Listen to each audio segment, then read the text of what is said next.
I was really giving her the permission. Just because you started out with this business idea in mind doesn't mean you have to do that the rest of your life. If you find no joy in it, if it's not providing for your family in the way it needs to, we can quit and we can change directions, and that is okay.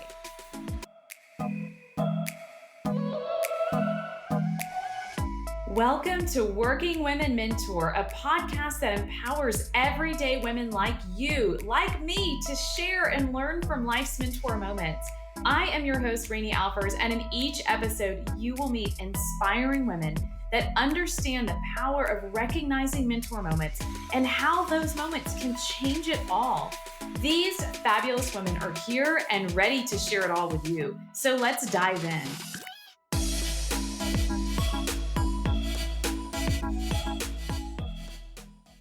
Hey everyone, on this episode of Working Women Mentor, we are in the retail business. If you have ever bought something online or in a store or thought about owning a business or have one now, that applies to so many people. You have to meet Ciara Stockeland. She is a serial entrepreneur. She opened her first store in her teens and has since then become a mentor in her own right through Small Business Champion with SCORE. She's testified and talked on U.S. Senate committees for joint employee standards, and she has a coaching program, the Boutique Workshop, and she works with people who own retail companies and want to scale them and grow. So if you have bought something online, if you want to learn more about this, you're going to love her mentor moments today. Let's meet Ciara. Ciara Stockeland, thank you for being on Working Women Mentor. How are you? I'm so good. I'm really excited to visit with you. So thanks for letting me join you today. Absolutely. We're talking all things mentorship, retailing, and franchising, and you have so much to share with us today. So I'm really excited as well. As we get started with this episode, tell us about your story and get the listeners familiar with your history and how you got started. Yes. So I'm a third generation entrepreneur. So I've been around business forever. My grandpa and father also owned their own small businesses. So the small business lingo and lifestyle was no stranger to me. In fact, it felt much more comfortable than going to college and choosing a career path.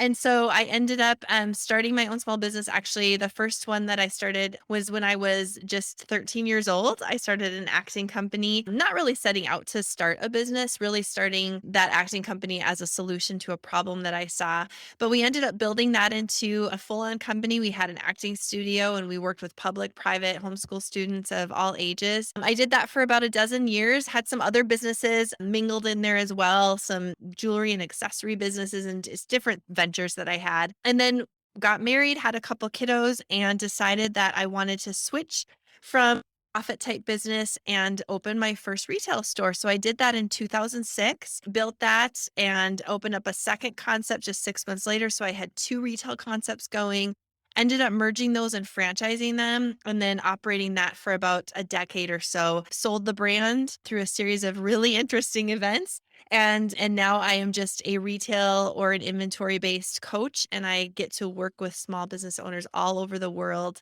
helping them in ways that I wish I would have had some help when I started out my journey. So it's been a really exciting, I don't know, 30 years now. Strange to say 30 years. It did. I had to think for a minute.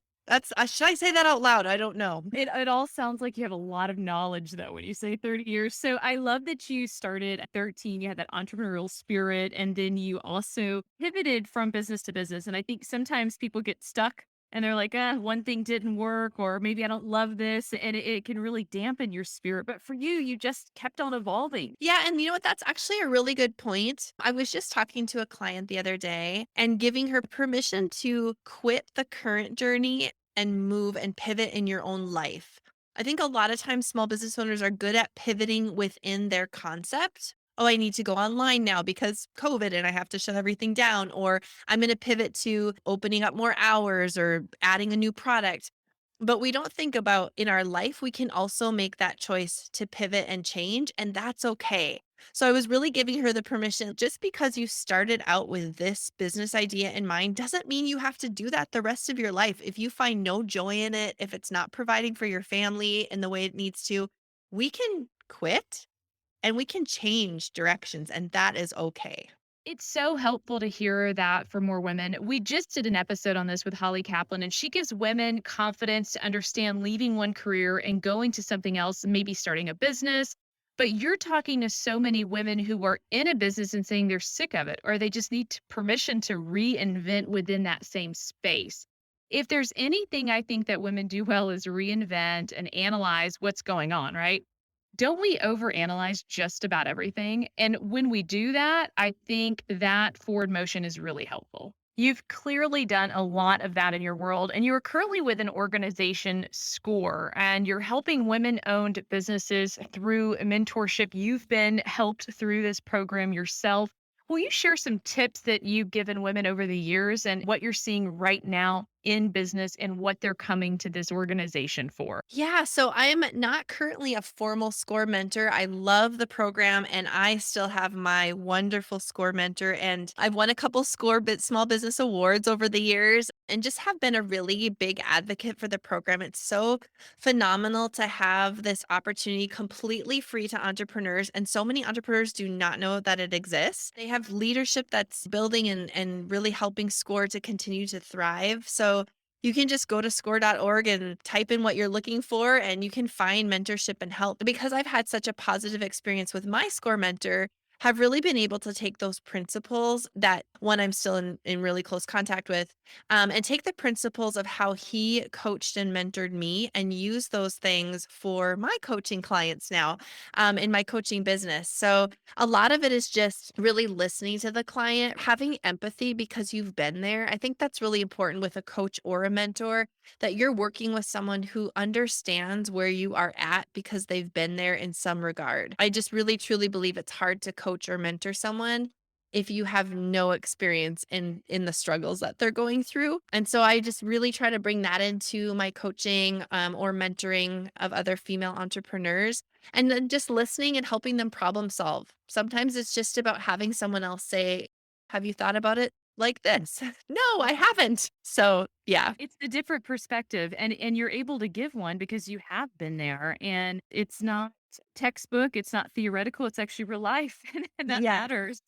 Yeah. I have so many questions about franchising and just the coaching that you're doing and scaling businesses because you give a lot of great advice on that. But what is your mentor moment? Because that's what we're all about. That one moment that may have personally affected you that you think about often. I think it's funny. It was actually in a book that I read. I really enjoy reading, even more in my entrepreneurial journey. I've always read, but I'm really loving just seeing the perspectives of people. And it's like you have all these mentors that you could never even actually meet, but you get to have them in your office with you in books. And there was a book that I read. It was a John Maxwell book, and I cannot remember which one it was, but it was one of his books. And he talked about how he wanted to be mentored or get some advice from someone that was, very professional in his field. And so he went to that person very prepared and said, "Hey, if I come, will you give me 20 minutes of your time? I'll come prepared. I'll send you questions ahead of time." He was very polite and prepared is the word that I keep using. But when he went and asked and brought that request, and the person said, "Of course, yes." And that to me was my mentorship moment because that gave me hope that you can ask anyone if you could tap into their genius. I think a lot of times we think, "Oh my goodness, I would love to meet so and so, even another small business owner in your community or at your church." But they would never talk to me. They're too far above me. We get these really limiting beliefs around communicating with other really wise people. And that little paragraph in that book really opened my mind to the fact that I could ask anyone to be my mentor. They may or may not say yes, but I can ask anyone. And so I've just used that principle over and over again as I've found mentors, whether they're formal or informal mentors, whether it's been more of a one time mentorship type conversation or an ongoing mentorship relationship. Just when I go to ask, I just ask really polite. First of all, John Maxwell, yes, he's our friend. He's our friend. Yes. That is line. I've read a few of his books too, and it does stand out because he's such a kind spirit and warm spirit. And when you approach someone in that same way and with that Yes. same spirit, I think that people are much more open and they understand that you really are genuine about this request. How do you approach people? What has been Yeah. successful for you? So I'll give it just a real life example. So when I was really involved in franchising, I would go to the annual, International Franchise Convention, got really involved with that group. And I believe it was my first or second year there. I have two examples for you. First, as I was building my franchise, I was very small, very undercapitalized, just trying to figure this out. And I thought, who would I like to learn from or get to know in the franchise world? Who's the biggest franchise I can think of? McDonald's. McDonald's. Okay. Yeah. Why not go to the top and see if someone at McDonald's will talk to me? So I found the assistant of the president of international sales for McDonald's, and I found her contact information, reached out to her and said, "My name is Ciara. Here's where I'm from. Here's what I'm doing. I'm going to be at the franchise convention. Would I be willing to have 20 minutes with your boss? I'll come prepared. I'll bring my questions. I'll send them ahead of time, so forth, so on." And he connected with me, and I had a sit down 20-minute conversation right there. I think that convention was in Vegas, and just asking and being prepared. That wasn't a relationship that was ongoing. It was a one time conversation, but I just came with my questions and really knocked them out. So that's one example. And then during that same convention, actually, I was in a panel. I wasn't on the panel, but I was in the room where there was a panel talking about finance type issues. And one of the gals on the panel was just so amazing. I like listening to her. I thought, oh my goodness, I need to get to know this person. And so afterwards went up as you stand in line to speak to the various speakers and just handed her my business card and said, "Hey, my name is Ciara, so forth and so on. Would you be willing to have a conversation with me? I'd love to learn more about what you taught us today."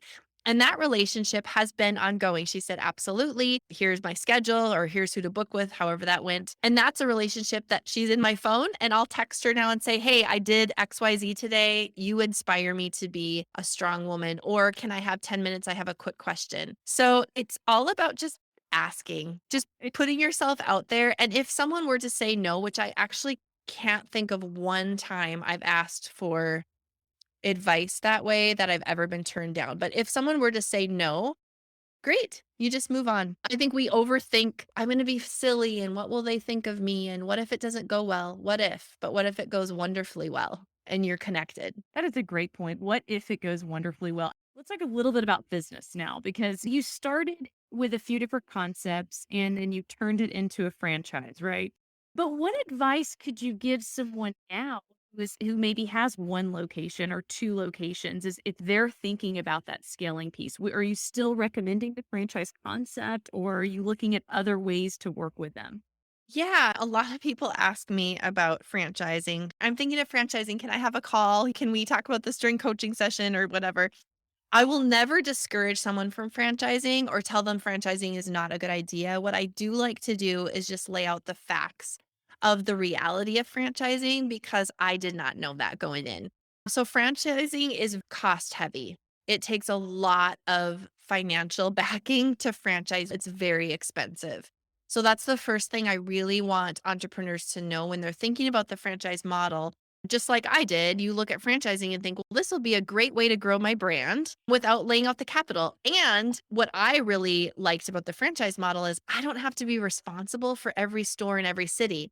I'm no longer going to have to drive down there if the manager doesn't show up because there's an owner there that can take responsibility. And I loved that model or that part of the franchise model. But what I didn't understand is how expensive it was to really building a strong infrastructure for our franchisees. It was very expensive. So that's something entrepreneurs to understand that it's very capital intensive. And then the next thing that I think even more important that I didn't understand or realize is that when you step out of the entrepreneur visioneering role that you have as the founder and you step into the role of a franchisor, it's completely different. So I was really good at buying. I was really good at customer service. I'm very good at figuring out how to add value to things, how to pivot, make choices quickly, how to build a brand. Being a franchisor is all about operations, holding people accountable, systems, processes. And when I stepped into that role of franchisor, because we were undercapitalized and I couldn't just go hire a COO, I had to become that operating officer. I now had to let all of those things that I had a passion for and that I was really good at, like I had to push them aside. And people don't realize that when they're going to franchise, you're no longer going to be in charge of and doing the things that made your company great in the first place. And you need to, so you either need to be able to hire that COO right away, that rule keeper, that operations person to walk alongside you, or you have to be okay with the fact that you're going to be completely switching roles. Those are two great points because you have to really push through that with some grit because you'll lose the spirit of why you even started in the beginning. And that's just real life. Not that it's going to last forever, but it's not the sexiest rule. And it takes a different type of person wired in a different way. So I'm not very detail oriented. Follow through, if you were to look at my Colby score, follow through is not, I'm not ranked very high. I'm very high in the quick start. So I can make decisions quickly. That's why I can grow businesses and come up with solutions to problems. And so when you took me out of where I really thrive the most, tried to shove me into an area where it's a lot harder for me, I can follow through and I can create systems and processes. That's, also why I've been able to grow, but it's not where I thrive. So we can do that in a little amount of time or a short amount of time, but then to have to do that ongoing, like you said, that's where it becomes a drudgery or we just don't do the best job.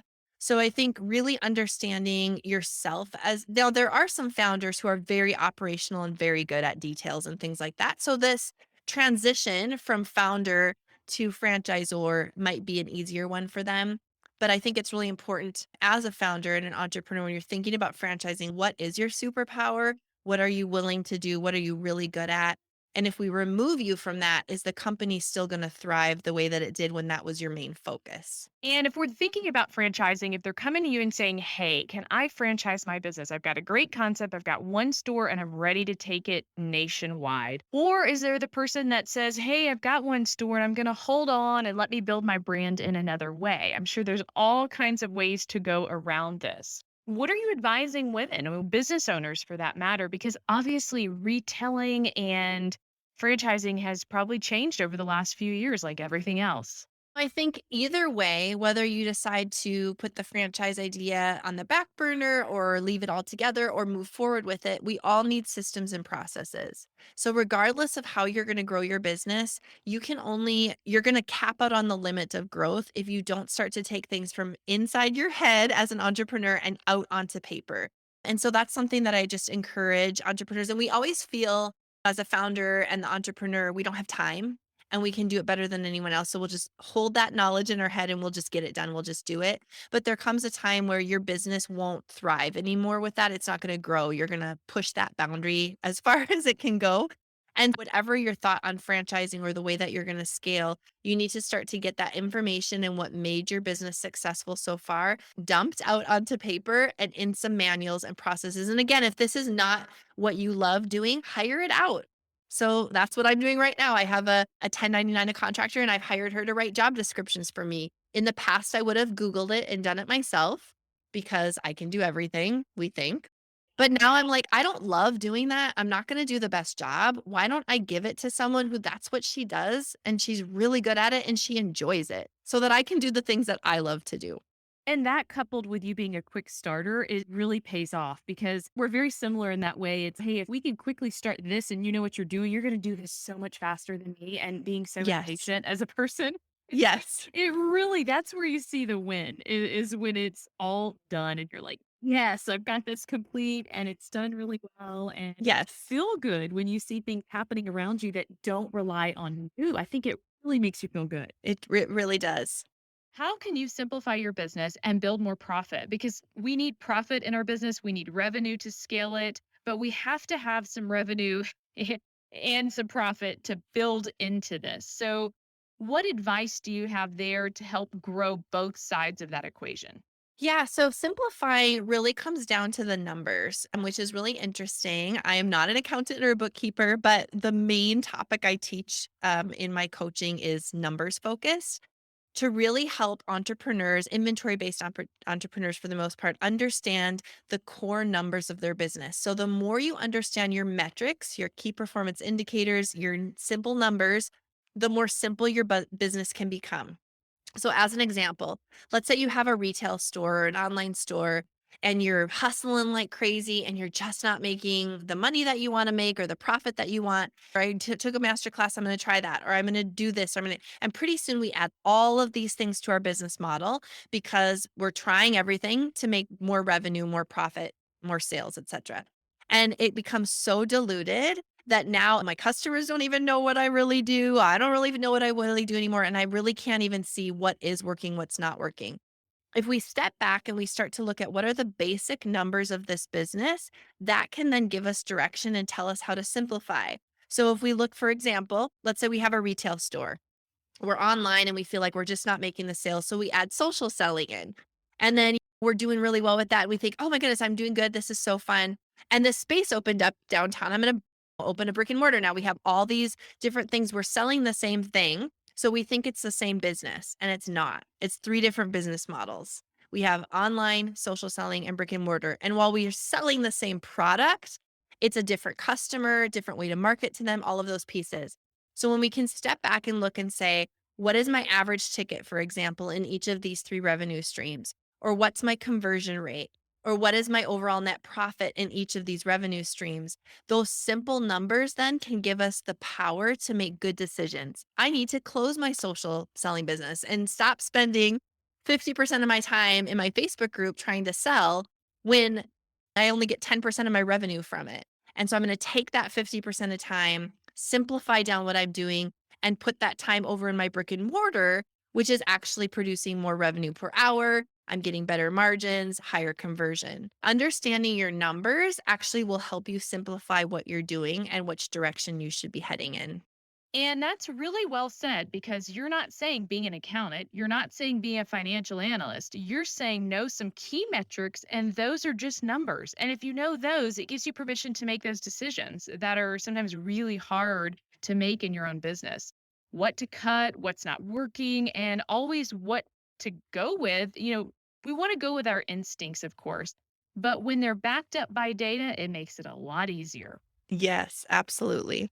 Since a lot of businesses have shifted to more D2C online, and a lot of women we're talking to who are making changes in their workplace on what they're working on, they've started online businesses. Are Yeah. you seeing any trends right now that you think will be around for a while and how we're selling to our consumers online? Yeah. So, what's really interesting, I had quite a few coaching calls today, this week actually. And from any of my clients that are online or selling socially, they're feeling a bit discouraged right now. So, what happened was COVID came, everything went online. And while we thought, oh, this will be awful, and it was really scary if you had rent to pay in a physical location and things, we saw some really great sales come out of that pivot. People wanted to support small business. People were bored, people had money to spend still, and so they were shopping.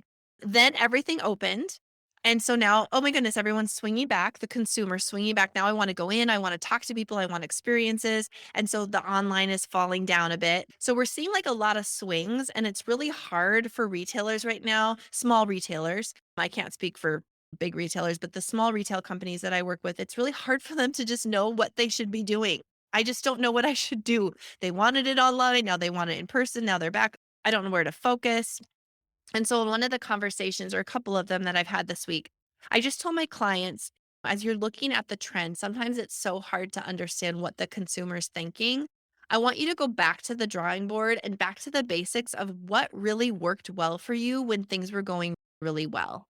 Because as we start to see decline in sales or we need cash, we grab. I'm gonna do this, I'm gonna try this, I'm gonna do try, and before you know it, everything is it's so murky, it's so overwhelming. It's so reactive. Yes. Mhm. Yes, and so go back to the drawing board, look at what your core business model really is all about, who your avatar is. Just go back to the basics. And so that's what I'm telling them to do, create your own trend, look at what your customer really wants and just start ruthlessly eliminating all of this extra stuff and just go back to the basics and really focus on the simplicity again of like your business model. Great advice, Ciara Stockeland. Where can we find you online when everyone is looking for you? Yes. So the easiest place to find me is probably my website, theboutiqueworkshop.com. All of my information is there, my Instagram handle, all the good things so you can find me. And I would love for you to follow me on Instagram too. Just follow my journey. I do a lot of traveling and I try to share all of the businesses I run into and the things I'm learning. And so my Instagram, easiest way to find me is C Stockland. Ciara, your mentorship speaks volume. You've shared so much with us today. Thank you for joining us. Thank you.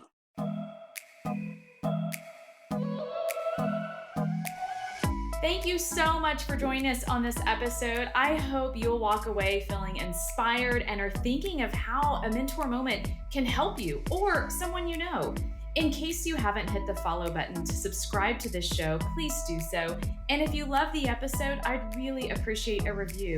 You see, this review helps Apple or Spotify or whatever platform you're listening to us on know that other women just like you want to learn about the show, and it'll help us spread the word. Let's connect on Instagram at Working Women Mentor or at Rani Alfers. You can find all episodes online at ranialfers.com/podcast and the ability to send an audiogram of your favorite mentor moments. And we respond to everyone. I truly can't wait to hear from you. Check back weekly for new episodes, and cheers until the next episode.